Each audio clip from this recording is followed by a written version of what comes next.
In this short video, I want to talk about people who hate and people who are hated. So the haters and the hated, if we want to call them that. So in this video, we will talk about hatred, anger, resentment, and conflict, especially online. If you don't know me, let me introduce myself. I'm Daniela Coin, a professional educator and Jungian coach specializing in personal and relational growth for men. So I help men feel better about themselves and, as a result, have more beautiful and healthier relationships with women. However, this will be a unisex video. It will mainly focus on understanding hatred, where it comes from, why it arises, and why we hate certain people and not others. You should know that anger and hatred are traits that have nothing to do with others. They have nothing to do with the outside world. And you might say, Daniela, what the heck are you talking about? Obviously, when I get angry, I don't just get angry for no reason. I get angry because someone did something that made me angry. And that's true, but it's also not true. Let me explain why. I'll tell you a little story. The story of the monk and the boat.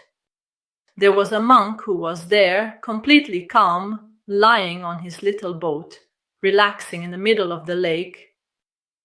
At a certain point, while he was there, all peaceful, gazing at the sky, he feels something bump into him.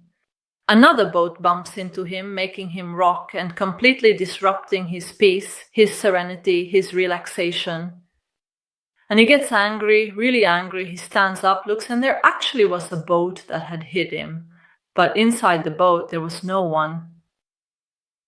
The boat was empty. Who was the monk hating? He couldn't hate anyone. Could he blame the boat, maybe? That probably didn't make sense. What does this little Zen story teach you? That hatred, anger, you have them. You have them inside you, within yourself. And clearly, the events that can happen outside of you are the ones that bother you and reactivate the anger that you already have. It's not something that someone from the outside does that makes anger arise in you when it wasn't there before and then suddenly appears out of nowhere. You already have it. The anger is already there. It's there, dormant, just lying quietly until something happens. Until someone does something that bothers you. And should we point out that the thing that bothers you can change from time to time? Sometimes something might bother you, other times it doesn't. Or maybe that specific thing bothers you, but for someone else, that exact same thing doesn't bother them at all. So anger is something that doesn't have to do with others. It almost never really has to do with external events. The same goes for suffering. When we get angry or suffer, we're mainly reacting because something has triggered an issue, such as a feeling or memory within us that already exists. For example, let's pretend I had a childhood where no one paid attention to me, people talked over me, I was never seen or listened to, no one ever acknowledged me. Let's just pretend. And at a certain point, I grow up, I'm 30, 40, 50 years old. What happens? Maybe I'm at an event, at a party, and I try to speak, but someone ignores me. And I get upset, I feel bad, and I get angry. Let me clarify. I feel bad and I get angry. I feel bad and I get angry. Because anger, guys, is something that serves to cover up pain.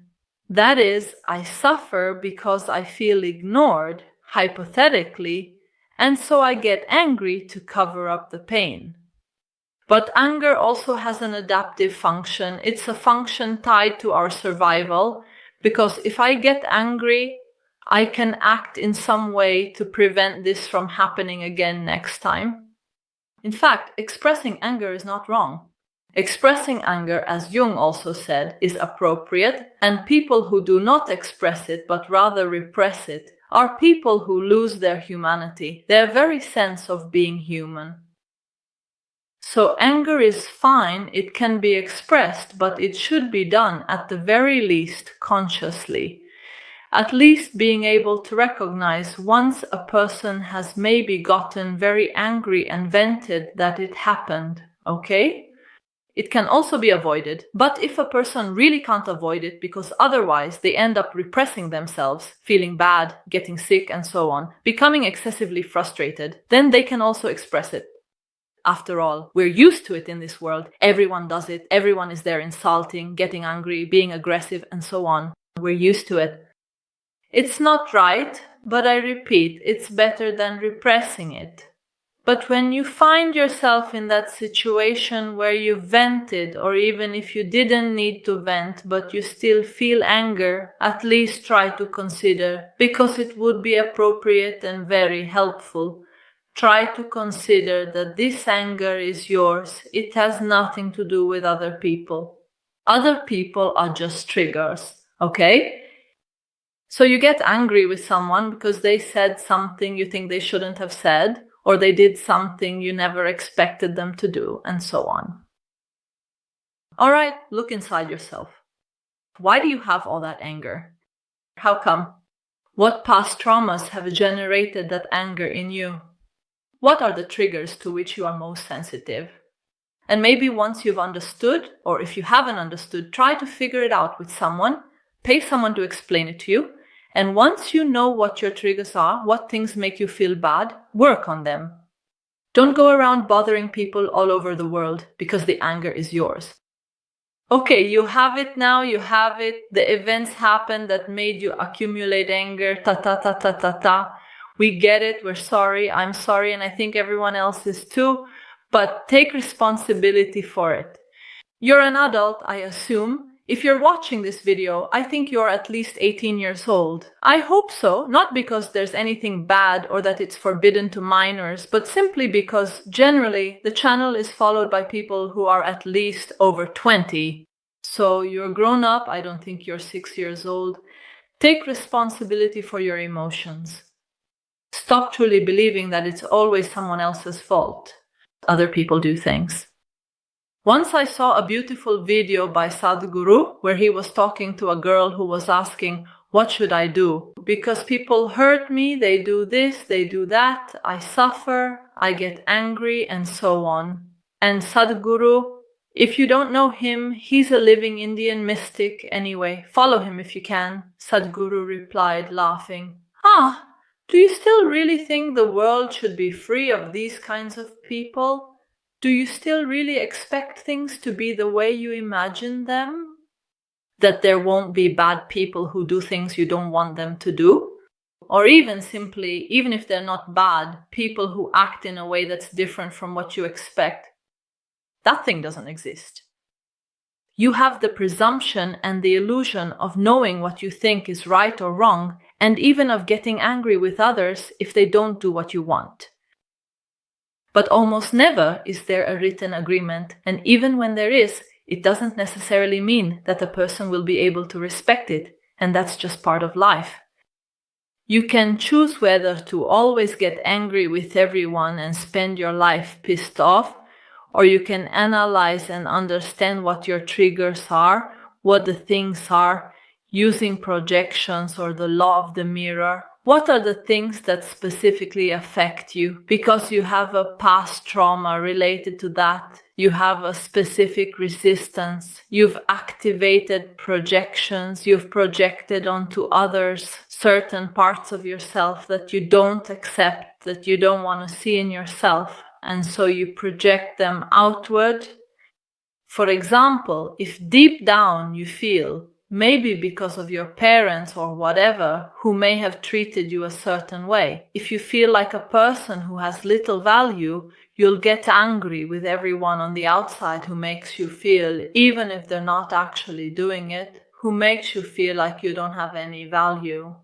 You'll get angry because in this case, anger serves to cover up the pain because you're not able to bear it since it's too difficult, and that's the only reason why you're getting angry. Those people don't even care at all that you're getting angry. I know you think, but if I get angry, I'll punish them, and next time they'll remember not to do this or that, they'll learn their lesson. But do you really have all this energy to waste all this time to spend scolding other people? Do you have any to spare? Don't you have anything better to do? Look, most likely the reason you're always there, complaining, getting angry with others, arguing on social media, fighting with people, writing online about what's wrong or how things should be, what you like, what you don't like, and what you think others should do because you think that's right and everyone else doesn't understand anything. Look, I'm telling you this because I care about you. You do it simply because you don't have a damn thing better to do. Find yourself some enjoyable things to do, because you'll see that once you found things you like, things you can invest in and put your energy into, you won't have any more time to get annoyed with everything you don't like in the world. There will always be something in the world that you don't like, so do you really think you can spend your whole life complaining, using your time and energy on those activities instead of possibly using them for enjoyable things you love? What's the point? You only have one life. I don't know if we'll have others. Maybe we will, maybe we won't. But for sure, you have this one. So ask yourself this question. When you reach 90 years old, if you even get there, because of course, there's no guarantee you won't get sick before then, but when you reach 90, with all this hatred and resentment you've cultivated your whole life, all the reproaches and arguments with other people, really?